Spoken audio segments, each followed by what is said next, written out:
গল্পের শুরুতেই দেখা যাবে সত্যজিৎ বাবু অফিসারকে ফোন করেছে।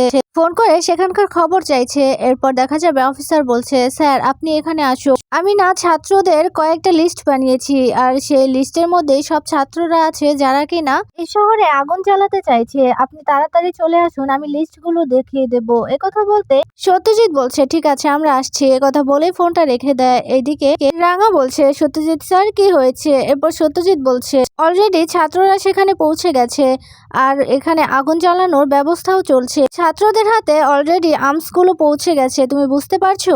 এখন ওরা কিন্তু এই শহরটাকে জ্বালিয়ে পুড়িয়ে ছারখার করে দেবে। এই কথা শুনে রাঙা বলছে, না না, এটা কিছুতেই হতে দেওয়া চলবে না, আমরা এক্ষুনি চলে যাব সেখানে আর সবটা ঠিক করে দেব। এরপর সত্যজিৎ বলছে, ঠিক আছে। ওইদিকে দেখা যাবে প্রমিতা একলব্যর ঘরে গিয়ে একলব্যকে ডাকছে, কিন্তু কিছুতে একলব্যকে কোথাও খুঁজে পাচ্ছে না। এরপরে নবারণ সেখানে আসে। নবারণ এসে প্রমিতাকে বলছে, কাকে খুঁজছো? প্রমিতা বলছে, দেখো না আক্কু যেন কোথায় চলে গেছে। এরপর নবারণ বলছে, আক্কু তো বেরিয়ে গেছে। আক্কু বেরিয়ে গেছে। পাঞ্চালি অঙ্কুর ওরা কিন্তু আটকাতে চেয়েছিল, কিন্তু আক্কু কারো কথা না শুনেই বেরিয়ে গেছে।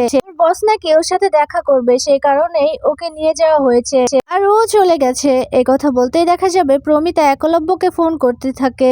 ওইদিকে রাস্তা দিয়ে হাঁটছে একলব্য, আর ফোনটা বাজছে। এরপর ফোনটা বের করে দেখতে পায় প্রমিতা ফোন করেছে। একলব্য বলছে, না না, মা ফোন করেছে, এখন ফোনটা তুললেই এখন বলবে বাড়িতে চলে যেতে, কিন্তু আমি কিছুতেই তো বাড়িতে যাব না। আমার কাছ থেকে লুকিয়ে এত কিছু করছে, আমাকে তো বলছে না, তাহলে আমি বাড়িতে কেন যাব? আমি ফোনটাই তুলবো না। ওইদিকে দেখা যাবে একলব্যকে ফোনে পাচ্ছে না, ফোন কিছুতেই তুলছে না। নবরণ বলছে, তুমি আবারও ফোন করে দেখো। ওইদিকে প্রমিতা বারবার ফোন করছে, কিছুতে ফোনটা তুলছে না একলব্য। এদিকে একলব্যকে ফলো করছে একটা গাড়ি, আর গাড়ির ভেতরে থাকা গুন্ডাটা নৃসিংহ প্রসাদকে ফোন করেছে। ফোন করে বলছে, স্যার আমরা তো একলব্য বসুর পিছু পিছু যাচ্ছি, আমরা কি ওকে তুলে নেব? এই কথা বলতেই দেখা যাবে নৃসিংহ প্রসাদ বলছে, এটা আবার বলার লাগে নাকি, এক্ষুনি তুলে নাও, আর ওকে কিন্তু আমার সেই পুরনো বাংলোতে নিয়ে রাখবে, একদম ও যেন বুঝতেই না পারে ওকে কোথায় নিয়ে যাওয়া হচ্ছে। আমার সাথে পাঙ্গা নেওয়া, আমার মেয়েকে ফাঁসানো, এবার বুঝবে ও কত দানে কত চাল হয়।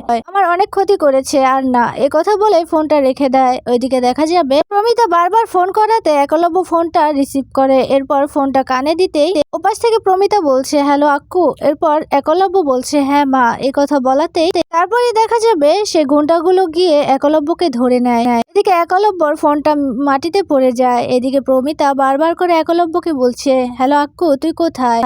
এরপর একলব্য কথা বলছে না দেখে প্রমিতা বারবার করে বলছে, আক্কু তোর কি হয়েছে, কোথায় আছিস তুই, কথা কেন বলছিস না?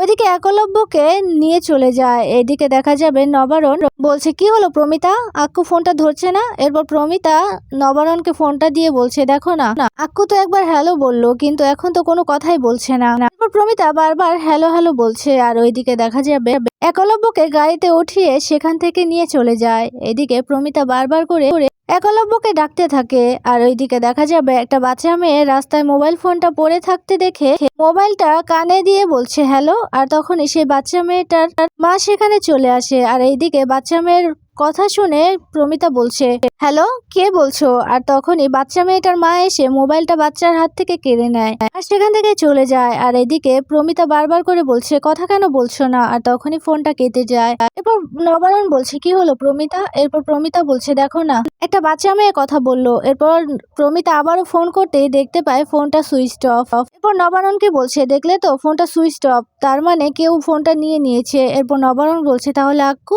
আক্কু কোথায় গেল? এরপর প্রমিতা বলছে, আমি কিচ্ছু জানি না নবারণ, কিছুই বুঝতে পারছি না আক্কু কোথায় গেল। ও তো এইমাত্র কথা বললো, কিন্তু এখন তো ফোনটাই তুলছে না। এই কথা বলতেই নবারণ বলছে, দাও তো আমার কাছে দাও। এই কথা বলে নবারণও ফোন করতে থাকে। এরপর প্রমিতাকে বলছে, প্রমিতা সত্যজিৎকে ফোন করে বলো সমস্তটা। এই কথা বলতে প্রমিতা বলছে, না আমি ফোন করতে পারবো না, ওরা একটা মিশনে গেছে। এরপর দেখা যাবে নবারণ বলছে, দাও আমার কাছে দাও ফোনটা। এই কথা বলে ফোনটা নিয়ে আবারও ফোন করছে সত্যজিৎকে। এদিকে সত্যজিৎ কাজে বিজি দেখে ফোনটা দেখতে পায়নি, ফোনটা গাড়িতেই রাখা ছিল। এদিকে রাঙা আর সত্যজিৎ সেই অফিসারের সাথে দেখা করে অফিসারের কাছ থেকে সেই লিস্টের খাতাটা নিয়ে নিয়েছে, আর নামগুলো বলে দিচ্ছে অফিসার।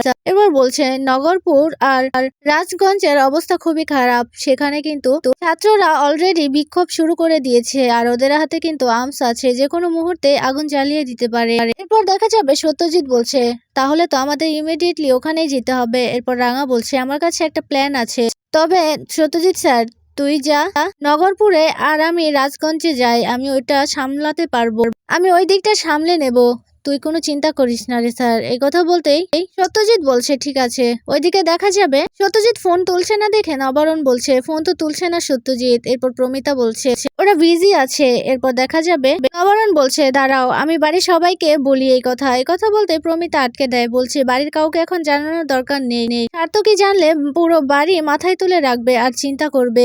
নবারুণ বলছে আমাদের তো একটু থানায় যাওয়ার দরকার ছিল, আমরা একটা মিসিং ডায়েরি করে আসি, না হলে আকু কোথায় আছে আমরা কিছু জানি না, ওর যদি কোনো বিপদ হয়। এরপর প্রমিতা বলছে হ্যাঁ আমাদের তো ডায়েরি করা উচিত, থানায় যাব আমরা, কিন্তু দাঁড়াও আরেকবার ফোন করে দেখি ফোনটা তুলছে কিনা।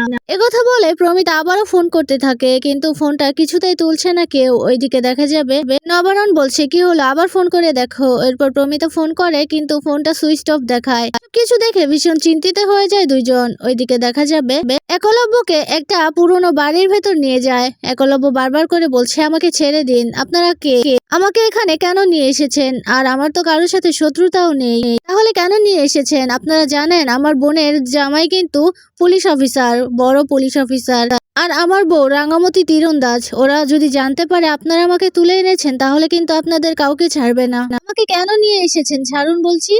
কথা বলতে গুন্ডাটা বলছে আপনাকে এখানে নিয়ে আসা হয়েছে তার তো নিশ্চয়ই কোনো কারণ আছে, কিছু একটা করার জন্যই তো নিয়ে আসা হয়েছে, সময় হলে ঠিক জানতে পারবেন, তবে বেশি বাড়াবাড়ি করার চেষ্টা করবেন না, আপনি কিন্তু এখান থেকে বেরোতে পারবেন না, মানুষের হাতের ছোঁয়ার অনেকটা বাইরেই আছেন আপনি, আর যদি উল্টাপাল্টা কিছু করার চেষ্টা করেন তাহলে এর ফল ভালো হবে না।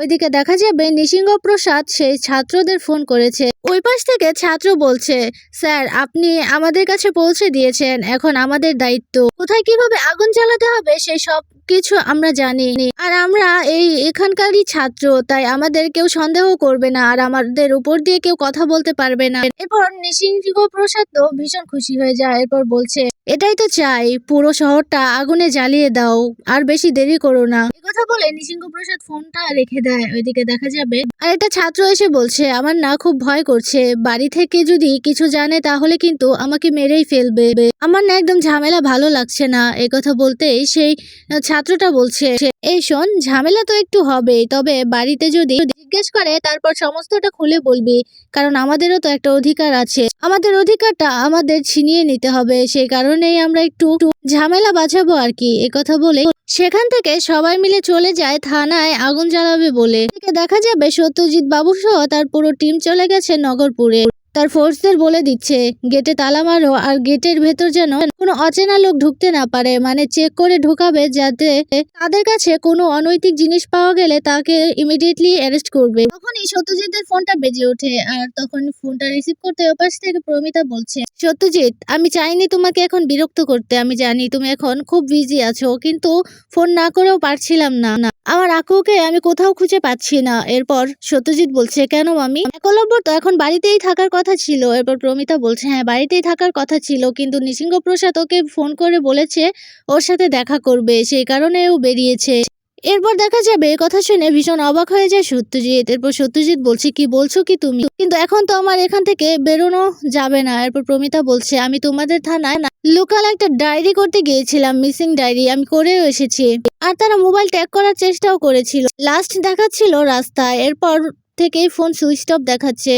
আর বলো ওখানকার কি অবস্থা। এরপর সত্যজিৎ বলছে আমি এখন নগরপুরে আছি, আর রাঙা গেছে রাজগঞ্জে, ওইদিকে তো অবস্থা খুবই খারাপ, ছাত্রদের হাতে অলরেডি আর্মস চলে এসেছে, ওরা যে কোনো মুহূর্তে আগুন জ্বালিয়ে দেবে। এরপর প্রমিতা বলছে রাঙা একা গেছে, রাঙার আবার কোনো বিপদ হবে না তো। এরপর সত্যজিৎ বলছে না মামি, আমাদের রাঙা সব করতে পারে, আমাদের রাঙার কোনো বিপদ হবে না, ও নিজের আত্মরক্ষা নিজেই করতে পারবে, আর সবচেয়ে বড় কথা ওখানে যত ঝামেলা আছে ও নিজেই সামাল দিতে পারবে, সেটুকু ভরসা তো ওকে করোই। এরপর দেখা যাবে প্রমিতা বলছে হ্যাঁ সেটুকু ভরসা তো আমি ওকে করি, আমি চিনি ওকে, ও আমার মেয়ে, ও যে কতটা সাহসী আর কতটা পরোপকারী সেটা তো আমি খুব ভালো করেই জানি সত্যজিৎ। সত্যজিৎ বলছে মামি তুমি খুব ভালো করে একটা কথা শোনো আমার, তুমি নিসিংহ প্রসাদকে ফোন করে জিজ্ঞেস করো একলব্য সেখানে গিয়েছে কিনা। কথা বলতে প্রমিতা বলছে ঠিক আছে, তোমরা সাবধানে কাজ করো। কথা বলে ফোনটা রেখে দেয় প্রমিতা। এদিকে দেখা যাবে প্রমিতা বলছে আমি আবার এসব কিছু করতে গিয়ে আমার ছেলে মেয়ের ক্ষতি করে দিলাম না তো। আমি তো রাঙাকে জঙ্গল থেকে এখানে নিয়ে এসেছিলাম ওর স্বপ্ন পূরণ করার জন্য, ও যাতে নিজের পায়ে দাঁড়াতে পারে সেই জন্য আমি ওকে এখানে নিয়ে এসেছি আর আমার ছোট ছেলের সাথে বিয়ে দিয়েছি। ভেবেছিলাম ওরা খুব শান্তিতে সুখে সংসার করবে, কিন্তু যা ঝামেলা হচ্ছে সেই কারণেই তো ওদের এই ঝামেলার মধ্যে পড়তে হচ্ছে। তবে এসব কিছুর মাঝে যদি ওদেরকে না পাঠাতাম তাহলে তো আমার মনেও খচখচ করতো, তো নিজের কাছে নিজে কখনোই মুখ দেখাতে পারতাম না। ভগবান তুমি আমার ছেলে মেয়ের কোনো ক্ষতি করো না, ওরা যেন সুস্থ থাকে এটাই দেখো। কথা বলে নিসিংহ প্রসাদকে ফোন করেছে প্রমিতা। ওইদিকে নিসিংহ প্রসাদের সাথে একটা লোক বসেছিল। এরপর সেই ছেলেটা বলছে স্যার প্রমিতা বসু ফোন করেছে, একলব্য বসুর মা। এর কথা বলতে নিসিংহ প্রসাদ ফোনটা নিয়ে ফোনটা তোলে। এরপর প্রমিতা বলছে আমার ছেলে আপনার সাথে দেখা করতে আপনার ফোন পেয়েই চলে গিয়েছিল, কিন্তু তারপর থেকে আমার ছেলের আর কোনো খোঁজ নেই। এরপর নিসিংহ প্রসাদ বলছে তাতে আমি কি করতে পারি। এরপর প্রমিতা বলছে আপনি সত্যিই জানেন না আমার ছেলে কোথায়। এরপর নিসিংহ প্রসাদ বলছে না আমি সত্যিই জানি না, তবে আপনার ছেলে যদি এবার আমার কাছে আসে আমার সাথেও দেখা না করে চলে গেছে কোথায়, আর ও যদি আমার কাছে আসে তাহলে কিন্তু আমি ওর চাকরিটা খেয়ে নেব, কারণ ও অলরেডি অনেক ক্ষতি করে ফেলেছে। আমার মেয়ের সাথে অনেক বড় একটা অন্যায় করা হয়েছে। আমি ওকে ভালো বুঝে চাকরি দিলাম আর ওর কিন্তু আমার মেয়ের সাথে ভালোই সম্পর্ক ছিল। আর জানেন তো আমি না অনেক প্ল্যান করেছি আমার মেয়ের সাথে আপনার ছেলের সাথে খুব ভালো একটা বন্ডিং হয়েছে। আপনাকে একটা নিউজ দেওয়ার ছিল, বাট এটা এখন দেব না, পরে দেব। কথা বলতে প্রমিতা বলছে দেখুন আমার ছেলের সাথে আপনার মেয়েকে জড়াবেন না বলে দিচ্ছি। আমার ছেলে শুধু আপনাদের চাকরি করে, এছাড়া আর কিচ্ছু না, এর বাইরে আপনি আর কোনো কিছু চিন্তাও করবেন না।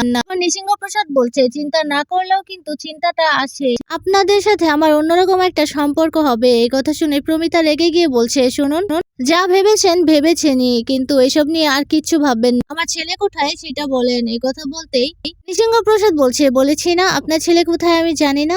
প্রমিতা বলছে আপনারা যে কাজগুলো করছেন তাতে একটু মনে ভয় রাখুন, একটুও ভয় করছে না। এরপর নিসিংহ প্রসাদ বলছে কেন কেন ভয় করবে। এরপর প্রমিতা বলছে আপনি আপনার নিঃস্ব হয়ে যাওয়াটা নিজের চোখে দেখতে পারবেন তো, প্রস্তুত থাকুন, খুব তাড়াতাড়ি হয়ে যাবেন। এ কথাই বলছে প্রমিতা। ওইদিকে দেখা যাবে একলব্য বলছে আজকে যদি মা রাঙা আর সত্যজিৎ বাবু এসব কিছু না করতো, আমার কাছ থেকে যদি এসব কিছু না লুকোতো, তাহলে আমার আজকে এই দিনটা দেখতে হতো না। তোমরা কেন করলে আমার সাথে এমন, আমি তোমাদের কোনো দিনও ক্ষমা করব না, কোনো দিনও না রাঙা।